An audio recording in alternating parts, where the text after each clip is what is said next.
one of the big stories that came out this year was that the top 10 movies at the box office in 2024 are all sequels, and it doesn't look any better for 2025 because the top 10 most anticipated movies of 2025 are in fact all sequel, reboot, slop. This is a list put together by Fandango, and they claim that it's picked out by the fans. Yes. So it's credible. This is what people are looking forward to. Just want to go through the list and like give our thoughts? They're like lining up at the trough. Like they're so excited to just snort up all of the slop that Hollywood has for them. That's me. I'll take the slop. So number one, I mean, I kind of understand that one because for me it's like, okay, did Marvel really fix itself? Because it's been so disastrous for how many years? No. Well, I think that's why this one's anticipated. It's not anticipated. For number one. Captain America Brave I've seen a lot of chatter about this one. Nobody wants to see this movie. But like, if this one flops, it's terrible. Wait, when is the release for Brave New World? It's in February. It's during Black History Month, of course. So, is that on purpose? They did that with Black Panther, so yeah. Probably. Oh gosh, that's do you so think cringy. more people are just like, okay, the next few movies don't matter, just give me Doom or whatever? No, look, okay, maybe I'm being a bit hyperbolic. Dr. Doom. I might be a bit biased because I've been watching a lot of dissections of this movie and all of the problems with it. I just watched a video yesterday where Valiant Renegade was proven right by the likes of Forbes, saying that, look, the budget for this movie is not $200 million. It's well over $300 million, and that was before the reshoots that happened. Oh, no, I'm sorry. That was for Snow White. I'm sorry. Caught myself before anybody can call me wrong. But the point is that nobody's really interested in this movie because it's gone through endless reshoots. It was a product of a time before Trump won in 2024. It's going to be cobbled together to try and save face. They ruined it by revealing Red Hulk early rather than saving it for in the movie. That was a lot of the problems. One of the problems, if you guys remember when Batman vs. Superman was being promoted, they randomly showed Doomsday in the second trailer and then not again until the movie, and everyone's like, why would you do that? Same stuff. I don't think that there's a lot of anticipation for this movie. When people think of Captain America, they think of Steve Rogers. People would ask you why you wouldn't just make a Sam Wilson movie about Falcon, which is a far more interesting character than just taking the mantle of Captain America. They're asking, why is he able to stop a punch from Red Hulk? He doesn't have superpowers. He should have been turned into dust when that happened. So, look, I don't think that just because Deadpool and Wolverine did well, that means that there's excitement. If anything, somebody pointed out that they actually had to play on the nostalgia of the Fox X-Men movies for that film, when back in the day, Fox X-Men was supposed to be the redheaded stepchild of Marvel, who was the bigger property during phase 2 and 3. Those movies were awesome. I mean, no, I love like Bryan Singer's X-Men. I love X-Men 1 and 2 specifically. I remember they did a roadmap because they were going to do the X-Men Origins for a few of the characters, and I think we only got Wolverine and who's the other one? The Game of Thrones girl played her. Sophie Turner. I can't remember what the character was, but we only got 2 of them. They were supposed to do it for Cyclops. Phoenix or something. Yeah. So those movies were really good, and that's why I was glad. With nobody liked the Phoenix movie. No, they didn't. No. Maybe that's why they tried it twice. They tried it in an X-Men movie, and they tried to do its own one, and nobody liked that. Well, because they gave Wolverine a love story, which was like kind of drove that whole movie. I don't believe that Captain... If I was to be honest, I would say that I would imagine that Avatar would out of all of these, Avatar Fire and Ash is going to do the best in the box office. I couldn't finish the second one. Am I supposed to believe that, given all the damage that DC has done to their brand, am I still supposed to believe that The Accountant 2 is more highly anticipated than a new live-action Superman movie? Look, I'm more excited about The Accountant 2, but I don't think I represent the general public. I just love Ben Affleck, and I love that first movie. Well, they're mad that Henry Cavill got replaced. I know you're excited for Mission Impossible: The Final Reckoning. The Final Reckoning, yeah, not Dead Reckoning 2 Electric Boogaloo.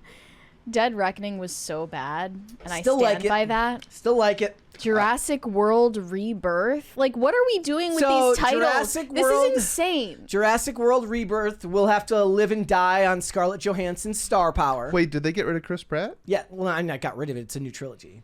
Again? Yes. This is a time in culture that's going to be looked back upon with so much ridicule and disdain, and it's all deserved. How, like, what do we have to show for this decade? No, watch again. I keep mentioning this guy, but watch this video from a year ago from Greg Owen on postmodernism in Hollywood, and he really does break down how, you know, the rise of postmodernism and the rise of relativism in Hollywood storytelling is proof that there are no new stories to tell because they don't believe that objectively good art even exists. Well, the goalposts have been, because of the success of the early Marvel movies, the goalposts have shifted so far that if you're not doing Marvel numbers, they're like, why even do this? Well, this is why last year in 2023, I said the reason why some of those movies were so successful is 4 to 6 of the biggest box office hits last year only cost $100 million to make, which is a lot of money, but it's a smaller hurdle to clear than when you spend $200 to $300 million and then you have to make $1 billion just to get anywhere near even. I can't remember which. A famous actor said this, that, you know, the actual Marvel characters are bigger than the stars that play them. Yes. Right? When people see I can't even think of his name, Captain America, they see Captain America, not the actor. I would actually argue that Robert Downey Jr. was probably bigger than Iron Man at the time. No, not at the time. Because but when it started, that was his comeback, right? No, I mean, like, after the fact. I don't think that Iron Man was as big of a character until now. Now Iron Man is as mainstream as it gets. But Captain America, the Hulk. Sure. The reason I bring that up is that they have the opportunity. The salaries in these movies are so inflated, you know, and the star power is always insane, but they don't need to do that. You can take an up and coming actor or actress and give them a good character with a good script and you'll make them a star, you know? I think I see some people saying that. I see one that's not on this list is Thunderbolts, and a lot of people are saying that perhaps Thunderbolts would be the sleeper hit of these trilogies next year. Remember, there were supposed to be 4 Marvel movies next year. There were supposed to be Thunderbolts, Fantastic Four, Blade, and Captain America: Brave New World. Blade is not happening. That's not coming out next year. It's not even shooting right now. It's still going through production hell. But, you know, out of all of those movies, I think that Fantastic Four has the most to lose, given the fact that it's a relaunch of a beloved franchise that they aren't going to be able to get right, in my opinion. They're incorporating that into the MCU now, though, right? Yeah, but I'm saying, but the point is like they have the most to lose if it doesn't go well, if it doesn't do well. If Captain America 4 fails, it's just their attempt at race swapping Captain America for a little used version of the character in the comics. Is this the actual title of Ballerina? From the world of John Wick, Ballerina? They put that in the like very little letters. Like they did that for the Continental as well. I think that you can get away with just John Wick: Ballerina. Is anyone going to care about Ballerina? I am. Are you kidding me? The expectations. This is how you should do it if you want to continue your franchise. The expectations on Ballerina are going to be less than any of these superhero franchises because John Wick was never expected to make the same amount of money as a superhero movie on its opening weekend. John Wick also fills that void that Fast and Furious fills, right? You go and see the movie and you just see punching, action, crazy stunts for 2 hours. Did you see her cringy video of her okay. like hitting the TV with the Ana de Armas? I haven't seen that.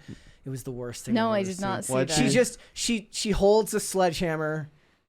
Looks like she can barely pick it up, and she like hits a TV. And like the top comment when I posted was like, it was like a tube TV. They're like, that would have been great for like 8-bit gaming. Why would you do that? And I said I would rather have just seen another trailer. I don't need to see her like struggle to pick up a hammer. Was that an official promo? It was from Discussing Film, I believe. But to be fair, Avatar and Wicked are probably going to do the biggest numbers. I just realized that we're going to have another Wicked press tour. Next year, like it's just never ending. Has this already been filmed? They're just that's already done. So here's a more extensive list. It says the most anticipated new performances on the big screen: Scarlett Johansson in Jurassic World Rebirth, Pedro Pascal in the Fantastic Four movie, Ana de Armas. Just call it Jurassic World Reboot. Just call it what it is. Brad Pitt in F1. I thought they halted production on F1, but I could be wrong about that. And Nicholas Hoult in Superman. Nicholas Hoult. He's playing Lex Luthor. Okay. Dude, I'm pretty stoked for this Ana de Armas movie, dude. I mean, out of all of them, I'm probably the most interested in that and The Accountant too. Yeah, the Accountant 2 will be good. Which is sad because it's all slop. But I would be most interested to see 28 Years Later, actually. And yeah, and then, we didn't even get to that one. So and 28 years later, they just released the first trailer and the first picture from it, and it looks great. Yeah, what do you think about the trailer? Seen rave reviews. I mean, it's great editing as far as actual trailer editing. It's great. I laugh because people still bring up the gimmick of them filming it on an iPhone 15. I encourage everyone to go look at the camera attachments that are put on this iPhone 15. Yeah, why did they even bother? It's at that very point? much a gimmick in a lot of ways. I bet Apple gave them a buttload of money. Oh yeah, probably. Just to promote the iPhone. Yeah. But what it is they're trying to recapture the magic of what happened in the original film, which was filmed on an old Canon XL1, or even something like the Blair Witch Project, which was made for like 200 grand and made all the money. Embarrassing confession, I actually couldn't finish 28 Days Later. I stopped watching it 20 minutes in because it was too scary. Really? I mean, that means the director. That means Danny Boyle did his job. Or that just means I'm soft. Both can be true. How old were you? This was earlier this year. Okay. Oh, wow. I mean, it means the director did his job. I can't deal with the suspense. It was good. But notice what wasn't on that list. Snow White wasn't on that list. Yeah. It's on here for most anticipated family movies, but it's under Zootopia, How to Train Your Dragon, and Wicked Part 2. It's fourth. Oh, but it beat Lilo and Stitch? It beat Lilo and Stitch. No. Zootopia and How to Train Your Dragon are probably going to do better than Snow yeah, White. absolutely. I think you guys are sleeping on Lilo and Stitch. No, here. it's gonna a lot of people Lilo and Stitch will be more successful successful than Snow White. Yeah, a lot of people really like that. I think it's going to be bigger than How to Train Your Dragon as well. Yeah. So all of this says to me is look, and I understand the argument, guys, why everybody wants something new, but nobody comes out for it. I hate to tell you that, but the sequels are what actually make the money for them. Very rarely, like I said, what happened to people? What happened to people? It's too expensive to risk it on some. Look, if you have to spend the same amount of money to go see big budget slop, which at the very least might have some action that passively satisfies you, even if the story is garbage, then you're not gonna take the risk on some smaller film that you don't know. Nobody went to see Fly Me to the Moon. Because nobody's going to take a risk. They're like, I like Channing Tatum, I guess. I didn't if Scarlett Johansson's such a big star, why didn't they promote this movie? So no one's going to take the risk to go do it. Also, it's all correlates heavily with what is actually spent on the marketing for these films, and all of the marketing goes to the big budget films and none of it goes to the small ones. Are people just too jaded and they're not willing to watch these movies? Because I think about what mindset did someone have in the 80s or 90s where they were like, I'm gonna go to the movie theater, I'll figure out what's playing when I get there, and then I'll buy the ticket in person and I'll walk in there and it's not comfortable, and the food sucks, and it's a good movie. It actually turns out that most of the time it was a good movie. That was a thing back in the day. You didn't go to this theater looking for a specific movie, or if you did and it was sold out, you just went to a different movie. Yeah. That's nobody would do that now. Well, you also have to realize that just take the movie theaters that are near us. They're kind of standalone in their own complex, and they have their own massive parking lot. They're not really incorporated with the rest of the town square anymore. So if you wanted to go to it's a whole mission to go specifically to the movie theater. It's not like there's a restaurant next door and be like, oh, we'll pop by, see what's playing. There's one out here that's by a mall. That's in a mall. Yeah, but even that, people don't go to malls anymore. See, I disagree with that. I've been to a couple of malls recently. They've granted it's the holidays. They've both been very busy. Yeah, but it is the holidays, and it's documented that in person anything is waning now. So we're just in a stuck culture. It's a dead culture. Are there any of these movies that you even have a mild interest in? Just 28 Days Later? 28 years later. Years later? And maybe The Accountant 2. Yeah.